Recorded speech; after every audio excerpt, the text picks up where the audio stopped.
But here's Larry in, of all places, Bexar County, Texas. We were just talking about this last week or earlier this week. How you doing, Larry? Oh, thanks, Rush. Mega El Mucho Dittos here. Thank you, sir. I know you get mostly spent talking the media daily, and I thank you for it, and hope you get to hit some balls this weekend. But I caught an old transcript on your dad's remarks to your friends who were hanging out at your house, and they love to listen to his stories and political savvy. And he talked about journalist Sander Van Oker, who was a progressive, and paraphrasing, your dad posed the question to your friends, don't they know anything about the history regarding propagandists and their fate with totalitarian regimes?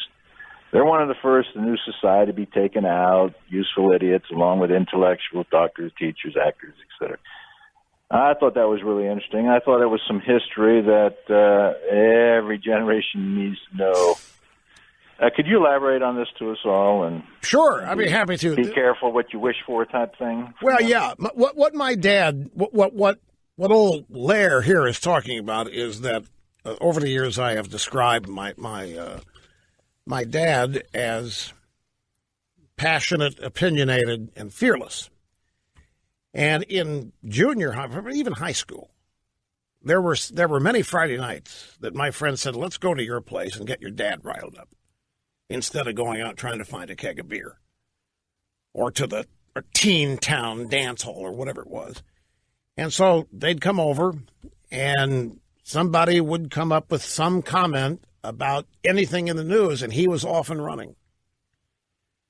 And he would sit there, pound the table he was sitting at. You boys are going to be slaves if this media isn't stopped. You boys are going to be slaves. He was firmly believed that the worldwide left was attempting to undermine America. The Sander Van Oker story, I forget the specific event. My dad did not like Sander Van Oker at all. I'm sure it was related to Nixon.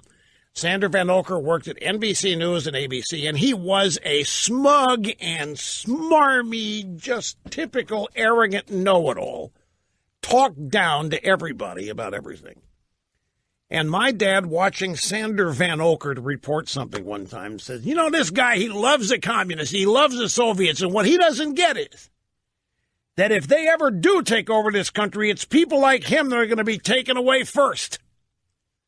Meaning the journalists, meaning the people that have access to free speech. They're going to be the first ones frog march to the gulags. The last thing communist leaders want is anybody having anything to do with the press if it's not state-controlled.